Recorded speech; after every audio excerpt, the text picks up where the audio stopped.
پچھوں بھی پیڑا تے اگوں بھی پیڑا میں تو کیا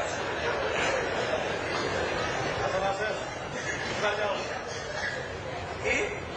تمہیں کہہ رہا چپ کر جا تیری آواز نہ آئے میں کہہ رہا بولنا نہیں چپ کر جا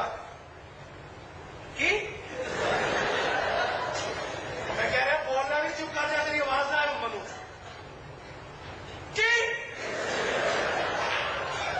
میں بولنا نہیں چپ کر جا مطلب کیا بولنا نہیں چپ کر جا تم سمجھ نہیں آتے چپ کر جا بس بولنا نہیں چپ کر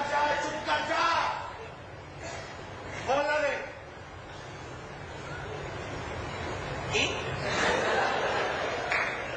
سمجھ نہیں آتی تم کہہ رہے چپ کر جا اچھا ہاں